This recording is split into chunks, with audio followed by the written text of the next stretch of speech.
Kindly subscribe my channel.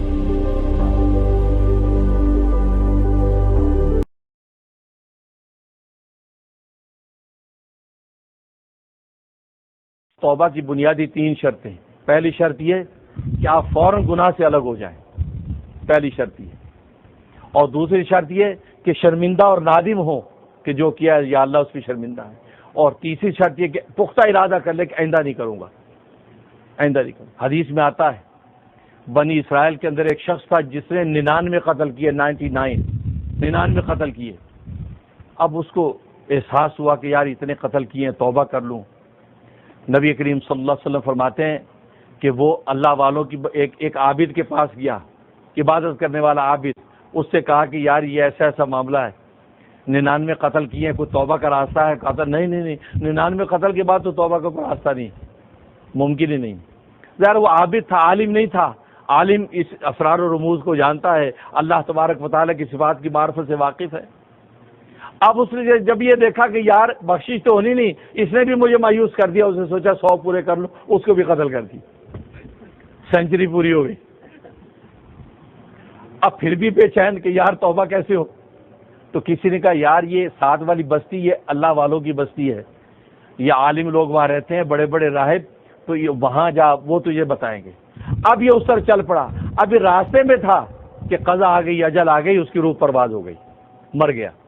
اب جب روح پرواز ہوئی، اب جنت کے اور دوزخ کے دونوں فرشتے آ گئے. دوزخ کے فرشتے کہتے ہیں 99 قتل کیے ہیں، لہذا ہم اس کو جہنم میں لے کے جائیں گے.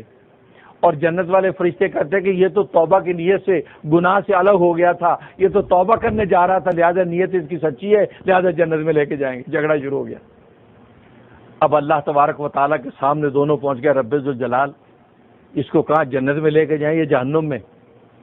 اللہ تبارک و تعالیٰ نے فرمایا کہ جس جگہ اس کی روح قبض ہوئی ہے اس کی بستی کی پیمائش کرو، یہ اللہ والوں کی بستی کے قریب ہے یا گناہ گاروں کی بستی کے قریب ہے. جس بستی کے قریب ہوگا اس کا حکم لگا کہ اس کے مطابق اس کو لے جاؤ. اب ملائکہ آ کر پیمائش کر رہے ہیں، اور ایک روایت میں آتا ہے کہ اتفاق ہے کہ وہ گناہ گاروں کی بستی کے قریب تھا اور اللہ والوں کی بستی سے دور تھا. ملائکہ جب پیمائش کے لیے آ رہے تھے، اللہ تبارک و تعالی نے براہ راست زمین کو حکم دیا، اے زمین تو میرے بندے کی بخشش کی خاطر اللہ والوں کی بستی کے قریب سمٹ جا تاکہ میں اس بندے کی بخشش کر سکوں. جب وہ آئے، انہوں نے پیمائش کی تو ایک بارش وہ زمین اللہ والوں کی بستی کے قریب نکلی. اللہ تبارک و تعالی نے فرمایا میرے بندے کو جنت میں داخل کرو. اللہ تبارک گناہ سے الگ ہونے پر ہی اللہ کی رحمت شروع ہو جاتی ہے. یہ اللہ کی شان. دوسرا فرق شرمندہ نادم. انسان جب شرمندہ اور نادم ہوتا ہے، ندامت اللہ کو بڑی پسند ہے. آدم علیہ الصلوۃ والسلام نے ندامت ایک سری بظاہر نافرمانی کی، پھل کھا لیا، حکم توڑ دیا، لیکن ندامت کا عالم یہ تھا کہ زمین پہ آ کے رو رہے ہیں 350 سال تک آنسو بہا رہے ہیں. اللہ کو یہ ندامت ایسی پسند آئی کہ نبیوں کا باپ بنا دیا. ندامت. اس لیے امام غزالی رحمۃ اللہ علیہ فرماتے ہیں کہ گناہ پر ندامت یہ نیکی پر ناز سے افضل ہے. نیکی پر ناز انسان کرتا کہ فرمایا اس سے افضل یہ کہ انسان اپنے گناہ پر نادم رہے. تو گناہ کی ندامت اللہ کو بہت پسند ہے. نادم رہے گا اللہ عطا کرتے ہیں.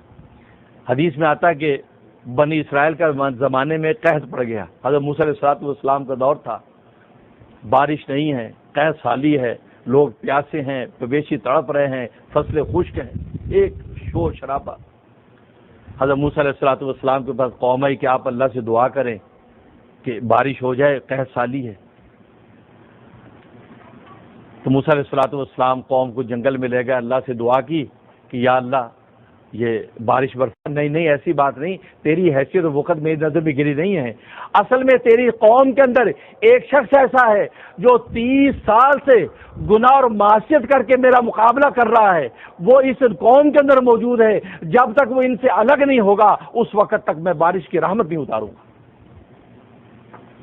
اب حضرت موسیٰ علیہ السلام تقریباً 6 لاکھ آدمی، ایک روایت میں 3 لاکھ آدمیوں کو لے کر کھڑے ہیں اور اعلان کر رہے ہیں. حضرت موسیٰ نے کہا کہ اے اللہ یہاں تو لاکھوں انسان ہیں، میں بولوں گا تو آواز کیسے پہنچے گی؟ سب میری آواز کیسے سنیں گے؟ اللہ نے فرمایا موسیٰ بولنا تیرا کام ہے، پہنچانا میرا کام ہے. یہ تو اللہ کی قدرت ہے. بولنا تیرا کام ہے، پہنچانا میرا کام ہے. حضرت موسیٰ علیہ السلام نے اعلان کیا کہ بارش اس لیے نہیں برس رہی، تمہارے لاکھوں کے مجمع میں ایک شخص ایسا ہے جو 30 سال سے اللہ کی معصیت اور گناہ کے مقابلہ کر رہا ہے. اللہ تبارک و تعالیٰ فرماتے ہیں جب تک وہ اس سے الگ نہیں ہوگا اس وقت تک میں رحمت کی بارش نہیں کروں. اب وہ آدمی اندر سن رہا ہے، کھڑا ہو جائے کون ہے وہ شخص؟ حضرت موسیٰ بول رہے ہیں. اب وہ شخص جو ادھر ادھر پورے مجمع کو دیکھتا ہے کہ کوئی اور شیر کا بچہ کھڑا ہو رہا ہے کہ نہیں. اور سوچا شاید میرے تو بڑا کوئی پاپی ہو گئے تھے. دیکھا کوئی بھی نہیں کھڑا ہوا. پھر وہ بولے، پھر دیکھ رہا ہے شاید کوئی اور کھڑا ہو، پھر بھی کوئی نہیں کھڑا ہوا. تو سوچا لگتا یہ میں ہی ہوں. پھر تیسری مرتبہ بولے کھڑا ہو جائے وہ شخص جو اللہ کی معصیت 30 سال سے کر رہا ہے، جس کی وجہ سے اللہ کی رحمت کی بارش نہیں ہو رہی. کون ہے وہ؟ خاموش. اب اسے دیکھا کوئی بھی نہیں کھڑا ہوا تو سمجھ گیا کہ میں ہی ہوں. اب وہ سوچتا کہ یار میں اگر بیٹھا رہتا ہوں تو یہ رحمت کی بارش نہیں اترے گی، یہ پوری قوم کیسے بل بلا رہی ہے. اور اگر میں کھڑا ہوتا ہوں تو رسوا ہو جاؤں گا کہ لوگ کہیں گے اچھا تو ہے ظالم، 30 سال سے اللہ تجھ سے اتنا ڈرا، تیری وجہ سے ساری قوم پر عذاب ہے. کیا کروں؟ اب اندر ہی اندر بس یوں رومال ڈال کے بیٹھا تھا، اندر ہی اندر خدا سے رابطہ قائم کر لیا. اللہ میں چاہتا ہوں کہ کھڑا ہو کر سب کے سامنے اقرار کر لوں تاکہ بارش برستا ہے تیری رحمت، لیکن اللہ تیری رحمت بڑی وسیع ہے، کھڑا ہوتا تو رسوائی کا ڈر ہے. میں اندر ہی اندر تجھ سے توبہ اور ندامت کرتا ہوں، میں سچی توبہ معافی مانگتا ہوں، آج کے بعد کوئی گناہ نہیں کروں گا. بس اس نے اتنا کہنا تھا، زوردار بارش برس گئی.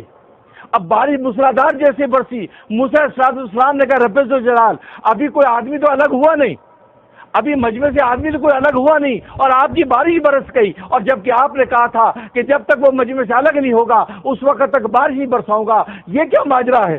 تو اللہ نے فرمایا کہ اے موسیٰ، بندہ اس مجمع میں موجود ہے، اندر ہی اندر اس میں آنسو دو بہا کے مجھے راضی کر لیا ہے، میں نے اس کی توبہ قبول کر کے بارش برسا دی.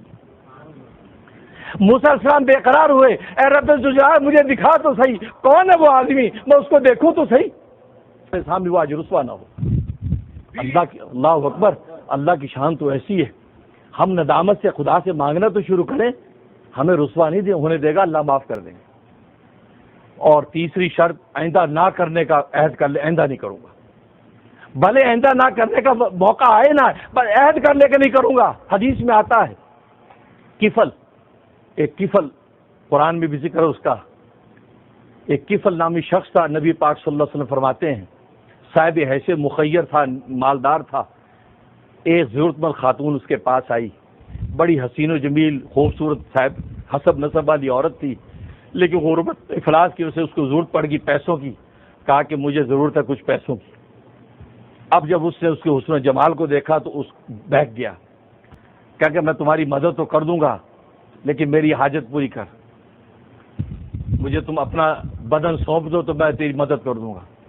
اب وہ بیچاری نے سر جھکایا، لمحے کے لیے سوچا کہ گھر میں افلاس ہے، مفلسی ہے، میں کیا کروں، مجبور ہو گئی کہ ٹھیک ہے مجھے منظور ہے. اب اس نے کہا ٹھیک ہے میں تمہیں اتنے پیسے دے دوں گا، 100 درہم مثلا دے دوں گا. ٹھیک ہے، معاملہ ہو گیا.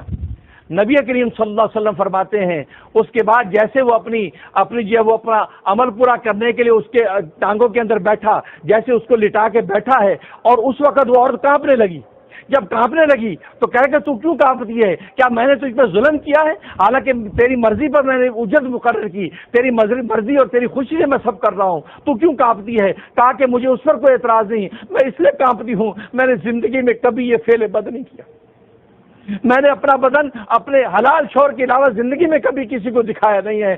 آج افلاس نے مجھے مجبور کر دیا ہے، میں اس حالت میں ہوں اس لیے میں کانپتی ہوں. جب یہ بات کہی کہا کہ تو ایسا کیوں کرتی ہے؟ کہا کہ میں اپنے اللہ سے ڈرتی ہوں. جب یہ بات کہی تو کہتے کفل کھڑا ہو گیا. کہا کہ آج سے میں بھی وعدہ کرتا ہوں میں اس اللہ کے خوف کی وجہ سے آج کے بعد میں بھی کوئی گناہ نہیں کروں گا. نبی پاک فرماتے ہیں ادھر اس نے یہ بات کہی، اسی رات اس کا انتقال ہو گیا. اللہ تبارک و تعالیٰ اسے اس جنت میں داخل کر دیا. فرمایا کہ کفل تو نے جو یہ کہا کہ میں آئندہ یہ نہیں کروں گا، حالانکہ ابھی وہ موقع آیا نہیں کہ تیرا امتحان ہوتا، لیکن اس کہنے پر اللہ تبارک و تعالیٰ فرماتے تیری بخشش کا فیصلہ میں نے کر دیا.